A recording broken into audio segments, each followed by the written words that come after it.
What's up, guys? It's MUZURGH here, and today I'm going to be doing a Cinema 4D and Adobe Photoshop tutorial. The tutorial today is going to help you guys create a lot better work in Cinema 4D, because it allows you to create really shiny and glossy text and import it into Photoshop without any background. So what I'm going to be using today to make this is just basically a preset for Cinema 4D, and I'll have the link to the download in the description. So basically all we're going to do is we're just going to open it up in Cinema 4D, and alright, let me just find it. Desktop. We're just going to open it up, and as you can see, it's just a black background. If you just scroll around, all it is a black background with some white, well, a grey background with some white softboxes to create light. So what we're just going to basically do is go to MoGraph, then Mo Text, and we're just going to change it to anything you want. So I'll just type in Muz. Right, there we go. And then we're going to change the font, and the font loads. You can have the font as anything you want for this, because it really does create a really good effect. I'm just going to have something quite snazzy. I'll have that one called Whoa. I'll have Wild Style. Sorry about this, I just want to get a font that looks nice instead of all these disgusting fonts. Right, bomber, that'll do. Right, it doesn't look great, but I'm not going to change it again. You're just going to change the font down. You want to change the font on this. You don't want to zoom out, you want to make the font smaller. And depth to about 80. And along the bottom you should already have some textures. So I'm just going to drag this, I'm going to change this blue texture.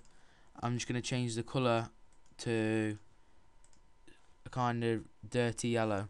But basically, to get that, to get this texture, you go to File, Shader, then New Key, and then if you want to change the colour of it, you go to Diffuse A, and basically change the colour of it. So if I want a really shiny orange one,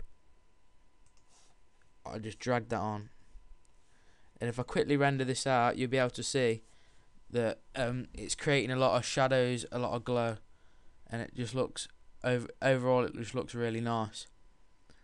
Lots of shadows, really shiny.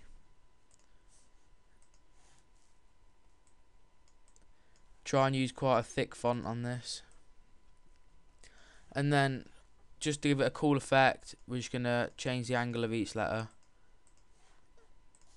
so you can appreciate the shadows a bit more.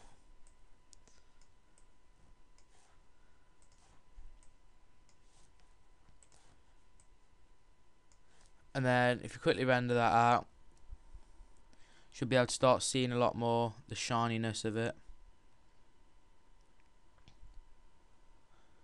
It just looks a lot better than the default kind of text.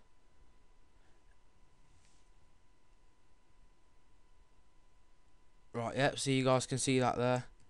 And if we just want to go back to before we made it uneditable,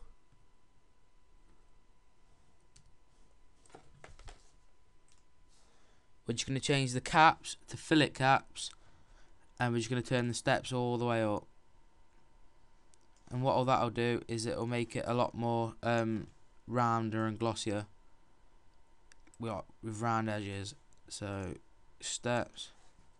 If I now render that out, you should be able to see it's a lot thicker, but you can kind of see it's a lot more glossier. But you don't want to do you don't want to make the steps too big, because as you can see at the bottom, it's kind of touching.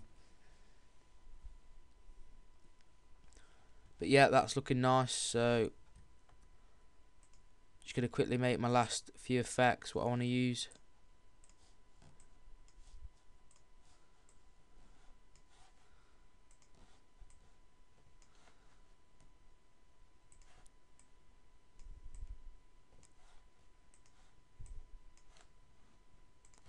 Right, there we go. That's nice. Looking good. So for the render settings, To get it into Photoshop with no background, we're going to go to output first. I'm going to go to film video, HD TV 1080 by 25, save PNG.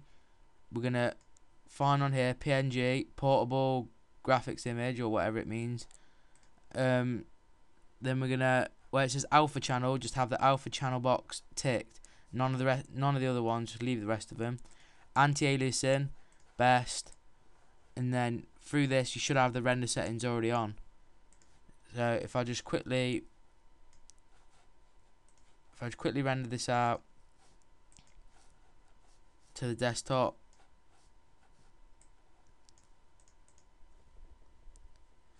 if I just call this tutorial, start rendering it, and you will notice with this it's quite a long render time. So if you want to change that, then you can always go back to the render settings and take ambient occlusion off. But if you're going for, like, if you're making like a background for someone, if you're making it for someone, it's worth waiting the extra time. It just gives it a nicer effect. But for the purpose of this tutorial, don't want it to drag on, last forever. Just gonna go on without it. It shouldn't take too long. Right, yeah, that's, as you see the bars going along, that's not going to take very long at all. And if I just quickly wanted to just make some lines and stuff on here, which is going to look good when you import it in my opinion. So color overlay, no, drop shadow,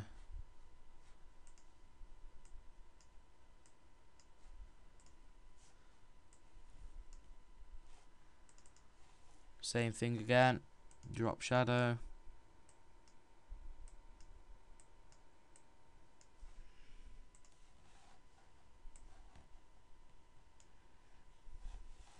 right, yep, there we go. And that's now finished. So that wasn't a very long render at all. So now we're just going to go to desktop and just going to bring that in. And as you can see, that just looks really nice. But the best thing is no background, so you can just drag it anywhere. You can transform it.